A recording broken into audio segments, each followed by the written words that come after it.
నువ్వు selected person. దేవుడు మిమ్మల్ని సెలెక్ట్ చేసుకున్నాడు. ఆయన మిమ్మల్ని ఎన్నుకున్నాడు. ఎన్నుకోబడిన జనాంగంగా ఉన్న మీకు ఘనత రాబోతుంది. దైవజనమా, ఎన్నుకోబడిన మీకు మేలు కలగబోతుంది. నీకు ఇష్టమైంది నీకు నువ్వుగా ఎన్నుకున్న తర్వాత అది బజార్లో పడేస్తావా, రోడ్డు మీద ఇసిరేస్తావా, చెత్తకుండీలో పడేస్తావా? నీకు ఇష్టమైంది, బాగా ఇష్టమైనటువంటి ఒక ఫ్లవర్ వాజు పూలతో ఉన్న దాన్ని నువ్వు తెచ్చిపెట్టుకున్నావు, దీన్ని తీసుకెళ్లి ఇసిరి అవతలు పడేస్తావు. నువ్వు పడేయవు కదా. ఎందుకు కొనుక్కొచ్చుకున్నావు విలువైన దీన్ని?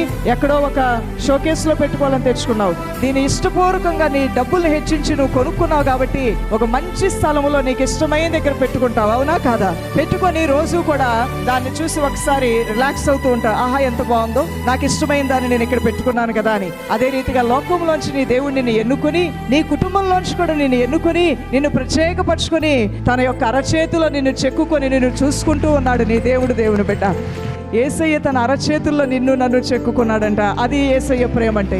అది అద్భుతమైన దేవుని ప్రేమ. దైవజనమా, ఎన్నుకోబడ్డావు. నీవు ఎన్నుకోబడినటువంటి నీవు విసిరివేయబడతావా? ఎన్నుకోబడినటువంటి నీవు ఉమ్మివేయబడతావా? ఎన్నుకోబడినటువంటి నీవు అనవసరమైన స్థలాల్లో ఉంచబడతావా? కాదు దేవుని బిడ్డ. నీ కొరకు దేవుని విలువైనటువంటి సమయాన్ని, విలువైన జీవితాన్ని, ఘనమైన కార్యాన్ని దాచి ఉంచాడు. ఆయన ప్రేమించిన వారి కొరకు ఆయన దాచి ఉంచిన మేలులు అవి కంటికి కనబడకపోయినవి ఎంతో శ్రేష్టమైనవిగా ఉన్నాయి. దేవుని బిడ్డ, ఆయన ప్రేమిస్తున్నటువంటి నీ కొరకు ఆయనకున్న తలంపులు ఉన్నతమైన తలంపులు. ఎంత తలంపులు ప్రభు అంటే ఆకాశం అంత ఉన్నతమైన తలంపులు నీ కొరకు దేవాతి దేవుడు కలిగి ఉన్నాడు.